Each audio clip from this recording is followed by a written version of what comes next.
Boa tarde. Muito boa tarde a todos. Eu acho que ainda cabe um feliz ano novo, né? Cabe porque é a primeira vez que eu estou vendo esse ano, né? Então acho que ainda cabe um feliz ano novo. Aliás, a ideia da nossa reflexão de hoje é justamente sobre o ano novo. Ano novo, mais velhos desafios, né? Ano novo, mais os mesmos boletos. Os mesmos desafios. Porque a gente sempre, porque o final de ano é sempre a simbologia de um final de ciclo, né? E o início de um novo. A gente sempre cria as expectativas que o ano novo, de fato, seja novo. Mas às vezes só parece mudança de calendário. Parece que tudo na nossa vida, ou tudo à nossa volta, continua a mesma coisa. Então a ideia de hoje é que a gente reflita sobre essa questão. E como ainda a gente está em janeiro, então acho que cabe, né, a gente refletir sobre esse início de ano, que de fato ele seja novo. Lá na casa que a gente colabora, por exemplo, no ano passado, 4 trabalhadores desencarnaram. Ou seja, esse ano, de lá para cá, tem sido difícil para essas famílias, né? Eventualmente para alguns de nós que perdeu algum ente querido. Então, é sempre um grande desafio. E esse olhar que a gente tem para o ano ou para a nossa vida é muito pessoal, né? A gente sabe aquela frase do copo meio cheio ou meio vazio? Alguns veem o copo meio cheio, outros veem o copo meio vazio. Ah, não foi tão bom, outros foi mais ou menos. Enfim, existe uma questão que a gente ainda, eu acho que a grande chave para a gente fazer do ano de fato novo é a gente compreender, ou melhor, se convencer de algumas coisas que ainda está sendo difícil para nós nos convencermos. É de que muita coisa na vida a gente não tem controle. Não depende do nosso controle. Aí cada um pensa, o que é que eu não consigo controlar? Né? Alguns problemas, algumas situações, alguma coisa que está na dependência de algo ou de alguém, são coisas que a gente não tem controle.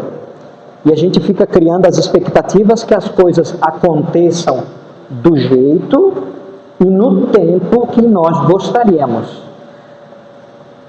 Mas eu pergunto para vocês, alguém aqui, as coisas acontecem do jeito e no tempo que gostaria? Por favor, vem aqui na frente para a gente conhecer, né? Se as coisas funcionam dessa maneira. Eu não conheço ninguém que as coisas aconteçam exatamente como gostaria. Porque a vida é assim, é o nosso grande desafio. Então, quando o ano se inicia, ou mesmo antes de se iniciar, a gente cria essas expectativas que as coisas sejam diferentes, sejam melhores. Isso é natural, é humano, né? A gente quer sempre o melhor. Tem uma frase atribuída ela é atribuída ao Albert Einstein. O Albert Einstein foi um físico alemão, e ele diz o seguinte nessa frase, que insanidade é fazer a mesma coisa, do mesmo jeito, e esperar resultado diferente.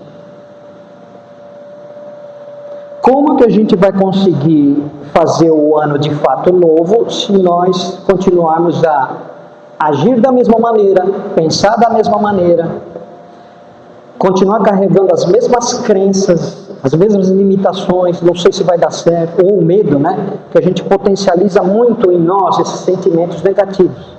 O medo, a insegurança. Tinha um amigo meu que ele ficou 2 anos desempregado. Mas ele ficou esse tempo todo porque ele falou, eu só vou voltar a trabalhar na área que eu quero, na área que eu trabalhava. Tinha aparecido algumas coisas, mas ele não aceitou. E eu lembro que ele passou num tratamento espiritual e lá na salinha falaram para ele, filho, pegue o que aparecer por enquanto, para fazer essa energia girar, né?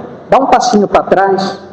Mas ele exigente, orgulhoso, não, só quero se for isso aqui. E ficou 2 anos ali, dando murro em ponta de faca. Até que um dia, ele me ligou e falou, cara, consegui.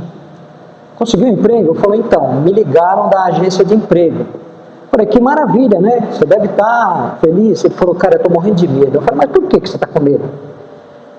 Porque eu vou lá na agência, mas eu não sei se é para dividir ainda, fazer mais um teste, se de fato eu fui aprovado. Ou seja, o medo ainda estava presente. Né? E nós somos assim, a gente potencializa demais o medo, a insegurança. Porque nós somos ainda, e isso é sempre bom lembrar, porque às vezes a gente esquece que nós somos espíritos, né? A gente vive tão mergulhado em preocupações, que a gente se esquece que é espírito, a gente se esquece que está de passagem aqui. A gente se esquece que subitamente a gente pode fazer essa passagem. Amanhã é terça-feira, não é?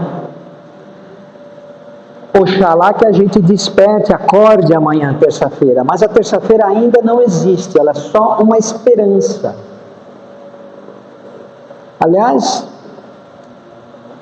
em detrimento de todas as nossas preocupações, hoje nós já recebemos a grande bênção na vida, que foi poder ter acordado hoje. Porque disso também a gente não tem controle. A gente pode bater no peito, amanhã eu vou acordar. Essa é uma esperança, ou uma expectativa, mas você tem controle sobre isso? Nós não temos. Então, muitas vezes a gente gasta muita energia, muita preocupação, fica ansioso. Eu não vou nem perguntar quem é ansioso aqui, porque até os espíritos vão levantar a mão. Estão a maioria aqui. Porque a ansiedade, ela é natural, ela é humana, né? Uns mais, outros menos. Tem gente que tem ansiedade assim, demais, né? E o ansioso, qual é o problema do ansioso? É justamente que ele não tem controle sobre as situações que ele gostaria de ter. O ansioso não tem controle daquilo que ele gostaria de ter, por isso ele sofre. Ele está sempre com a cabeça no futuro. Então, quando o ano começa, o ansioso já está fazendo 1000 planos, 1000 situações, se vai, se não vai dar certo, com aquela preocupação. Gozado que é o contrário do depressivo, né? Porque o depressivo ele está sempre olhando no retrovisor da vida. Daquela mágoa ou daquele ressentimento que ele ainda carrega, ou do ano passado, ou até bem antes. Então, nem o ansioso e nem o depressivo estão aqui no presente. E a vida é agora, por isso que ela chama presente. A vida é aqui, agora. Porque se a gente não tem controle sobre o amanhã, se o que já aconteceu, embora em alguns casos é possível a gente, é como dizia o Chico, né? O Chico falava que, não bem com essas palavras, mas para a gente ter uma ideia dessa colocação dele, é que tudo aquilo que passou, se a gente não consegue modificar, que a gente comece então a fazer diferente para que o futuro, para que amanhã as coisas de fato sejam diferentes. Então a gente sempre cria essas expectativas de um ano novo, mas agindo e pensando da mesma maneira. Ou então querendo mudar os outros, né? Alguém aqui já desejou mudar alguém? Não. Eu continuo desejando, né? Acho que nós já nos convencemos que ninguém muda ninguém. Aliás, nós criamos muita expectativa nos outros, né? E tem uma frase pronta que diz assim: quando você cria muita expectativa nos outros, você pode estar fadado a se frustrar.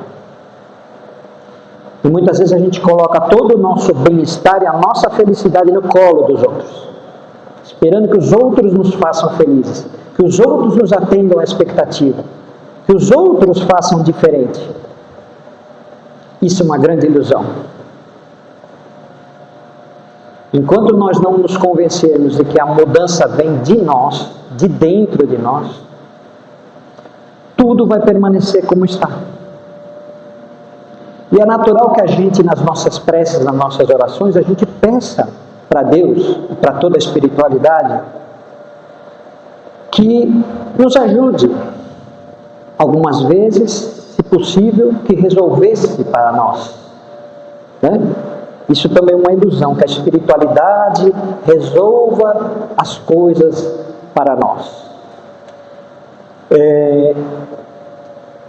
Tem uma frase pronta que eu disse da última vez que eu estive aqui, mas como já faz um tempinho que eu não venho, talvez algum dos presentes não estavam, né? E essa frase, quando eu a ouvi, ela me impactou assim. Num primeiro momento eu não tinha entendido essa frase. Depois, pensando melhor, eu particularmente vim a concordar com essa frase. E a frase é a seguinte, é de que Deus não faz nada para você. Como assim, Jair? Deus não faz nada para você. Deus faz sim através de você. É diferente. Alguém aqui tem dúvida que Deus conhece todas as nossas necessidades? Porque se Ele é soberanamente justo e bom, Ele é a essência, é o amor, como diz lá o João no seu Evangelho, né? Ele é onipresente, está em toda parte, é onisciente, conhece tudo. Então Ele conhece as nossas necessidades, os nossos sofrimentos. E a gente continua achando que Ele vai ter que resolver para nós. Quando na verdade a gente precisa começar a entender que o trato com Deus, o trato com a espiritualidade é uma via de mão dupla. Não são só eles, não é só a espiritualidade, não é só Deus. É eles conosco, é a nossa parte. Sabe, lá na casa que a gente trabalha, quando a pessoa entra num tratamento espiritual, passa numa orientação, né, que o pessoal chama de consulta, passa numa orientação, e aí é pedido só duas coisas para a pessoa durante o tratamento. Vamos supor, venha 4 segundas-feiras. Ela tem um cartãozinho, cada vez que ela vem, carimba, e ela vai para aquele passe. Às vezes é o passe de limpeza espiritual, às vezes é o passe de saúde. E são pedidos só duas coisas para ela, se é que ela já não faz, durante o tratamento.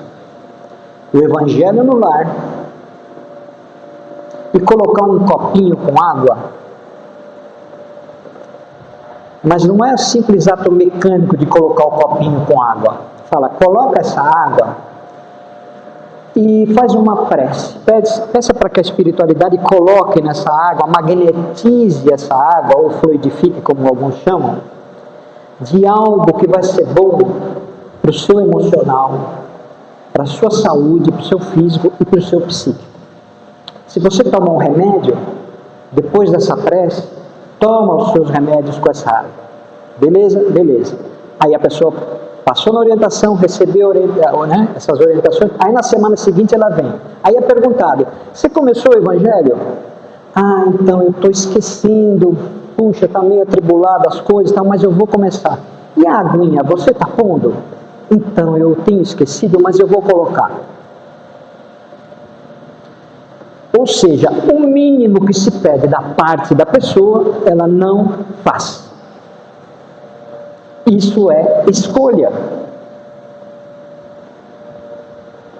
Isso significa querer que Deus faça para você, sem você fazer o seu mínimo de parte no processo. Porque nas nossas preces a gente peça para Deus, Senhor, tira esse problema da minha frente. Senhor, me ajude a aparecer um dinheiro para pagar aquela conta. Me ajude a mudar a cabeça daquele infeliz do meu marido. Enfim, a gente vai pedindo que as coisas fora de nós, à nossa volta, situações ou pessoas, se modifiquem para a gente ficar bem. Mas será que precisa ser assim? Ou será que a gente não consegue ficar bem mesmo com as situações difíceis? Porque a nossa mente, ela é assim: nossa, quando eu pagar aquela dívida, eu vou tirar um peso da minha cabeça. Nossa, quando eu conseguir aquele emprego, nossa, quando acontecer isso, quando acontecer aquilo. Então, a sua mente vai determinando que você só vai ficar bem, que você só vai ficar feliz quando isso ou aquilo acontecer. Isso também é escolha. Se Deus conhece as nossas necessidades e é importante que Ele faça através de nós, através de você, o seu olhar para a sua própria vida, de uma maneira espiritualmente falando, tem que mudar. Aí a gente lembra dessa frase que o Einstein disse, né? Ainda que eu citei aqui: eu quero mudanças, mas agindo e pensando da mesma maneira. Ah não, que os outros mudem, que as coisas fora de mim mudem. E não é assim que funciona. Aí chega no final do ano, quem teve a oportunidade, né? Alguém aqui uma vez na vida pulou 7 ondinhas? Não. Colocou semente de romã na carteira, folha de louro, usou amarelo, né? Deu certo? Não. Trouxe dinheiro? Eu não vou nem perguntar quem usou vermelho, tá? Então nós temos essas crenças, né? Exteriores, mas o nosso livre-arbítrio, a nossa ação não muda. É muito curioso isso. E aí a gente fica esperando o milagre de Deus. É por isso que os lugares que prometem milagres, né, que declaradamente prometem milagres, estão assim de pessoas, já perceberam? Né? Vem aqui, nós vamos virar uma chavinha e tudo vai acontecer na sua vida. Você vai virar um empresário, não vai ter mais problema com dinheiro. Eu mesmo tenho uma meia dúzia de milagres que eu gostaria de ter na minha vida. Só que a doutrina espírita, que é uma doutrina, não é só uma religião, ela nos ensina que a nossa fé, o nosso olhar para a espiritualidade, ele tem que ser raciocinado. Ela nos ajuda a parar de criar expectativas falsas, né? Porque muito facilmente, né, a gente descamba, como eu disse, para o queixume, para a lamentação, e responsabilizar os outros, situações e pessoas pela nossa dor, pelo nosso sofrimento. A gente nunca coloca atenção em nós. A gente pede para Deus na nossa prece que Ele resolva para nós, mas a gente não pede: Senhor, me ajuda a entender o que eu preciso mudar em mim. O que eu preciso fazer de diferente para eu saber lidar com a situação que está me machucando, que está me deixando preocupado. E a gente continua pedindo que Deus tire as coisas da nossa frente, resolva para nós. E às vezes Deus faz com que as coisas permaneçam exatamente como estão. O ano muda e tudo permanece igual. É porque aí tem um propósito. Enquanto você fica achando, tira da frente, muda para que eu melhore, Ele fala: não, filho, as coisas têm que estar aí para você aprender a mudar você. Você começar a parar de pôr peso onde você vem pondo desnecessário em algumas coisas. Para você começar a ter um joguinho de cintura em situações que você não tem. Você encontrar saídas desses problemas que você não está encontrando. Eu vou te dar essa força, mas é você que vai agir, porque é da lei que seja assim. Então, na medida em que nós nos convencermos que a maioria das coisas na nossa vida nós não temos o controle, e que, de fato, em última análise, a gente precisa sim ter controle sobre nós mesmos, sobre a nossa mente. E isso também a gente não tem controle. Quando você não controla o seu pensamento, quando você não controla a sua mente, ela vai controlar você. E aí você vai estar sempre dando asa para o negativo, para o medo, para a insegurança, para a dúvida, para a incerteza, para a falta de fé. Isso é uma escolha. Você está escolhendo manter e nutrir em você essa energia negativa. E aí a gente vem nessa casa de amor, ouve uma palestra, faz um tratamento, toma um passe. Aí coloca o pé lá fora, do portão para fora. Tudo que a gente recebeu aqui é nossa responsabilidade manter e nutrir em nós. Só que aí a gente entra no carro, o primeiro que fecha a gente no trânsito, a gente já vai com Deus, né? Raios e trovões para você. Chega em casa, continua aquele mesmo clima, aquelas discussões, a gente volta àquela rotina que a gente se habituou, né? A vibração rasteira. É claro que ninguém fica bem todo o tempo todo, né? Isso não existe. Porque o nosso emocional é uma montanha russa. A gente está bem, acorda bem, daqui a pouco chuta o balde, daqui a pouco fica bem de novo, ou então fica o dia inteiro estressado.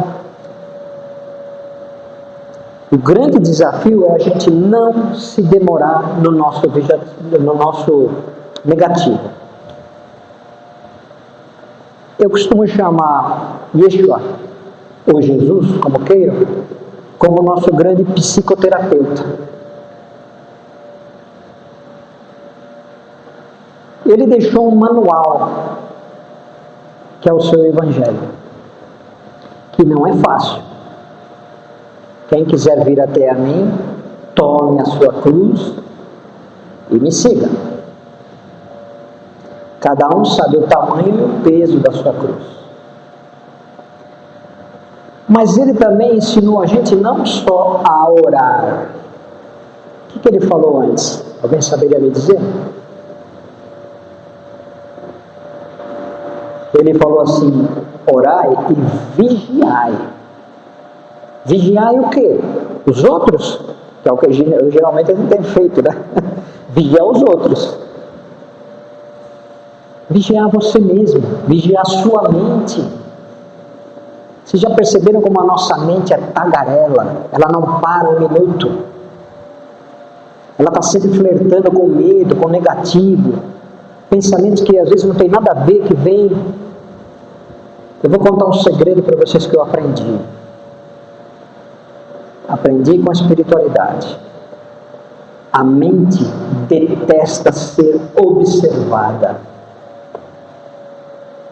A mente detesta ser observada.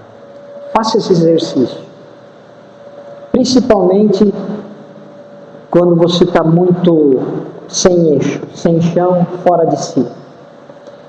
Se coloque como se você estivesse fora de você, observando os seus próprios pensamentos. Perceba a sua reação, sabe, você está nervoso, a pressão que sobe, um tremor eventual, uma respiração. A mente detesta ser observada, porque ela trabalha nesse looping direto, né? Então, quanto mais nós estivermos distraídos, mais ela potencializa essas distrações. Esse aparelhinho aqui, ó, é o que tem distraído por demais as pessoas. As pessoas não estão mais se falando, porque a internet é um mundo onde você pode aprender e crescer, mas também é um mundo de muita porcaria, de muita futilidade, né? De muita distração. E nós andamos muito distraídos da nossa espiritualidade. Aí, como a passagem é súbita, na maioria das vezes, né? Eu não sei se aqui tem trabalho de desobsessão, mas a gente que trabalha com a desobsessão, para quem não sabe, é através do fenômeno da mediunidade. A espiritualidade da casa traz muitos irmãozinhos, muitos espíritos, tanto sofredores como obsessores, e através da psicofonia, ou seja, da fala do médium, né, a gente tenta. É claro que o trabalho dos encarnados é o mínimo, né? O trabalho maior é sempre da espiritualidade, de orientar, de esclarecer aquele espírito. E muitos deles nem se deram conta que já fizeram a passagem. Continuam preocupados, continuam ansiosos, com as preocupações ainda do mundo. Não perceberam que fizeram a passagem. Por quê? Porque levaram toda uma vida focada nas preocupações, muito pouco espiritualizado, quase nunca se voltaram os olhos e o interesse para si mesmo, sempre nos outros, sempre responsabilizando as coisas fora de si. E aí desencarna, continua dando esse trabalho, né? A espiritualidade tem que ir lá, orientar, esclarecer. Então, enquanto há tempo, é importante que a gente comece a abrir a nossa mente. De que, de fato, nós somos espíritos, de que esse mundo, embora com todos os desafios, né, graças a Deus, Ele nos deu essa bênção da vida, que foi esse grande presente, porque ainda que o teu dia tenha sido difícil, você acordou hoje. E se você acordou, você pode tudo. Só que esse poder tudo, às vezes, é ficar dando poder para o negativo, para o medo, para a insegurança, não sei se vai dar certo.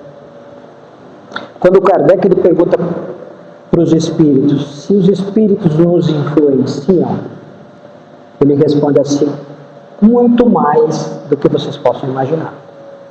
São quase eles que vos dirigem, porque nós somos muito influenciáveis. Tirando a espiritualidade à parte, nós somos influenciáveis pela mídia, pelas pessoas, pelos acontecimentos, mas principalmente pelos espíritos. E quando a gente está sempre flertando com o pensamento negativo, de medo, dúvida, incerteza, que tipo de espírito a gente está dando ouvido? Eles querem mais é que o circo pegue fogo. Às vezes a gente se esquece que tem um mentor amigo, anjo guardião, anjo da guarda, chame como quiser. A gente literalmente se esquece. Você já se colocou no lugar do seu amigo espiritual? Vamos fazer uma reflexão? Imagina você ter que, ou por missão, ou por amor, ajudar alguém, né, nessa trajetória de vida, mas você é um espírito. Ou seja, a pessoa não te vê. Ela está te ignorando as inspirações que ele joga, as intuições que ele joga para você. Você está ignorando tudo porque você está com foco nas preocupações. Porque talvez você banalize a prece. Porque você está com foco exacerbado nas coisas do mundo. E ele não consegue te ajudar. Porque às vezes as pessoas se revoltam tanto, né, que falam, meu Deus do céu, onde é que está o Senhor que não está vendo que eu estou sofrendo aqui? Né? É como se ele falasse, filho, eu estou todo o tempo, o meu amor está todo o tempo, e o tempo todo disponível para você. Só que você não está sabendo acessar. Isso é escolha. Então a reflexão dessa tarde é para que a gente seja honesto conosco, né? E verdadeiro. Qual tem sido a nossa participação naquilo que nos preocupa? Seja agindo ou na acomodação. Quanta expectativa a gente está criando nos outros ou nas situações? E de fato fazendo um ano novo. Ou tentar fazer desse ano um ano novo. Porque se você não tem controle sobre esta ou aquela situação, solta. Larga, você já não tem controle. Para que você vai ficar se preocupando com isso? Se não depende de você. Agora, naquilo que depende de você, se empenhe. Vá para cima. Então nós queremos mudanças, que as coisas aconteçam, mas... E gente, às vezes, pequenas mudanças simples,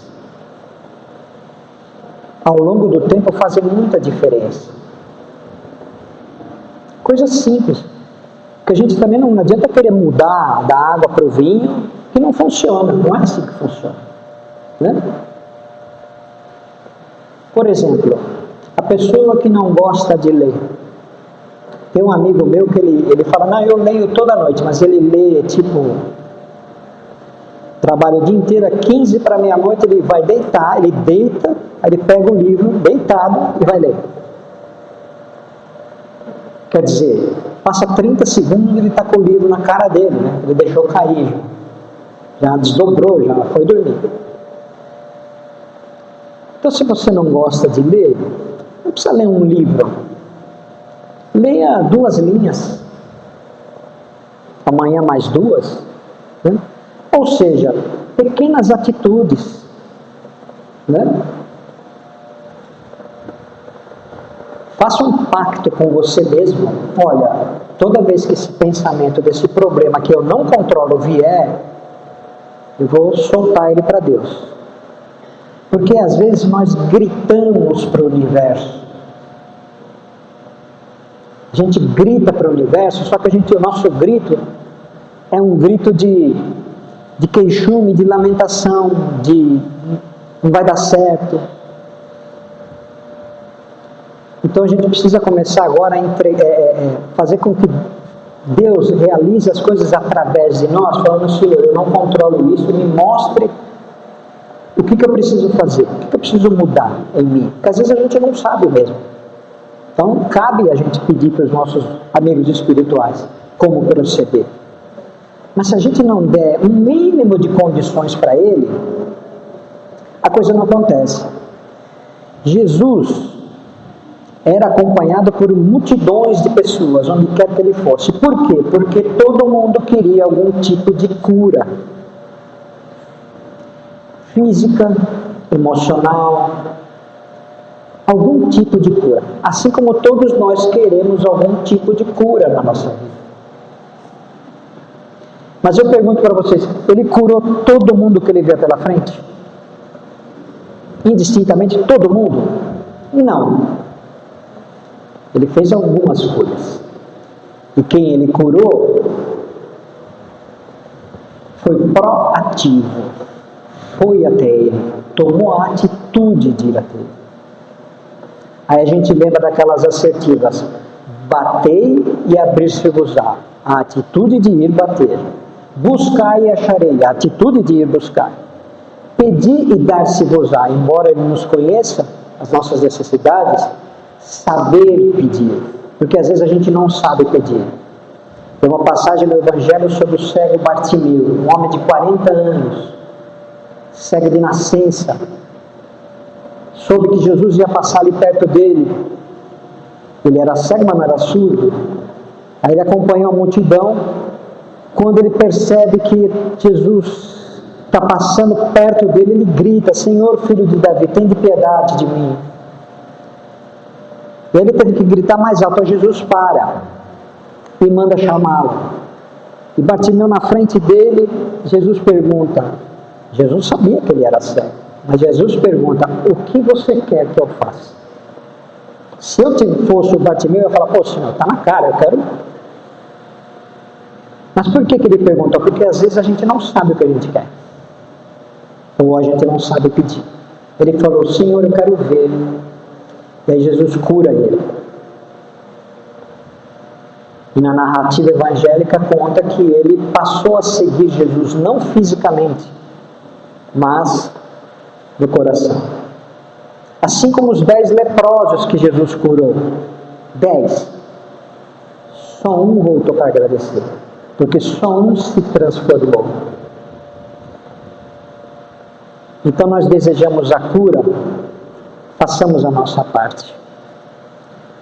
Que de fato esse ano seja novo, que a gente vigie mais e observe mais os nossos pensamentos, que a gente pare de potencializar o negativo em nós, que a gente se responsabilize por nós, né? Porque quando você se deixa abater, se deixa sair do eixo por A, por B, pela situação, por alguém, você está passando um recibo para isso. Isso também é uma escolha. Muito obrigado por terem me ouvido. Um ótimo ano a todos. Muita paz.